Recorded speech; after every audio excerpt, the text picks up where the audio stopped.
بڑی ہی افسوسناک خبر اللہ ملی، اللہ اللہ اللہ۔ اور بہت ہی ہمارے پیارے اسلامی بھائی اور دعوت اسلامی کے لیے ان کی بے پناہ خدمات رہیں۔ آپ مدنی چینل پہ بھی انہیں دیکھتے رہے، ان کے ذریعے قرآن کی خدمت ہوئی، اور کیا کیا اللہ پاک نے انہیں صلاحیتوں سے نوازا تھا۔ ہمارے مفتی عبد النبی حمیدی صاحب آج انتقال فرما چکے۔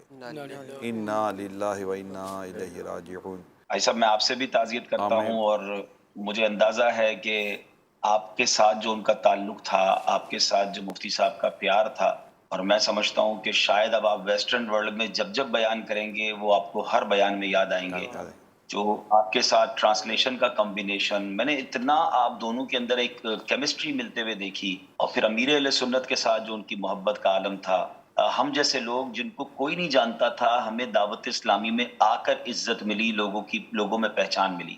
مگر مفتی عبد النبی حمیدی صاحب ان شخصیات میں سے ہیں کہ جب وہ دعوت اسلامی میں نہیں تھے تب بھی ساؤتھ افریقہ میں وہ علماء کونسل کے، رویت ہلال کمیٹی کے اور بہت ساری آرگنائزیشن میں کلیدی عہدے پر تھے۔ ان کا بڑا نام تھا، اور انہوں نے، وہ کہتے ہیں نا، اپنی ان پوزیشنز کو باقاعدہ چھوڑ کر ایک دعوت اسلامی کے کارکن کی حیثیت سے کام شروع کیا۔ جو ان کی عاجزی، جو انکساری، میں نے اکیلے میں ان کو خوف خدا میں روتے دیکھا، نعت خوانی میں، عشق رسول میں ان کو زاروں کے تار روتے دیکھا۔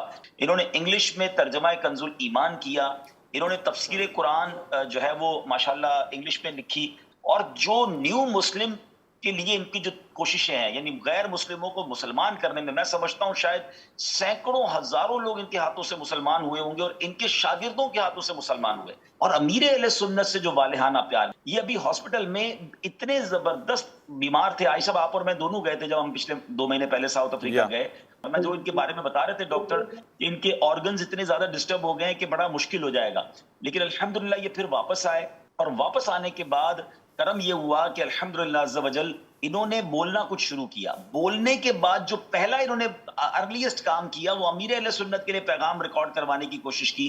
آواز میں لکنت تھی، تو پھر انہوں نے مارکر منگوایا، اور یہ تحریر دیکھیں، اچھا چونکہ پوری طرح ہوش و حواس میں نہیں تھے، لیکن مرشد سے پیار کتنا تھا کہ انہوں نے یہ تحریر لکھی۔ اس میں یہی لکھا تھا کہ آئی لو باپا جان، آئی لو مائی مرشد، یہ اس طرح کے کچھ الفاظ آپ دیکھ رہے ہوں گے۔ الحمدللہ عز و جل یہ ہے مفتی صاحب کی باتیں، یعنی اتنی باتیں ہیں، اتنی باتیں، کیا کیا یاد آ رہا ہے، یعنی وہ اتنی بڑی شخصیت تھے۔ اللہ کریم ان کو غریق رحمت فرمائے، درجات بلند فرمائے۔ عبید رضا، میں آپ کے ساتھ تعزیت کرتا ہوں۔ یہ جامعۃ المدینہ کے درجہ ثالثہ میں پڑھ رہے ہیں ابھی، انشاءاللہ انشاءاللہ۔ Now you have to carry on his legacy۔ دنیا سے ایسے ہی جانا چاہیے کہ لوگ آپ کی نیکی، آپ کے تقوی، آپ کی پرہیزگاری، آپ کی دینی خدمات کو ذکر بھی کریں، اور یہ جیسا بھی آپ نے ان کے بیٹے کو دیکھا، یعنی انہوں نے اپنی اولاد کو بھی اسی طرف مصروف رکھا ہے۔ دنیا سے جاتے جاتے آپ ایک نیک اولاد جو کہ آپ کے لیے اصال ثواب بھی کرے تو اس کو صدقہ جاریہ کے طور پر اپنے پیچھے چھوڑ کر جاتے ہیں۔ ظاہر ہے کہ دنیا سے ہم میں سے ہر ایک نے ایک دن جانا ہے، تو مگر جانے کے اپنے انداز ہوا کرتے ہیں۔ اللہ کریم ان کے درجے بلند فرمائے، اور انہیں کروٹ کروٹ جنت کی بہاریں عطا فرمائے، اور انہیں پیارے محبوب، پیارے آقا صلی اللہ تعالیٰ علیہ وسلم کا جنت الفردوس پڑوس عطا فرمائے۔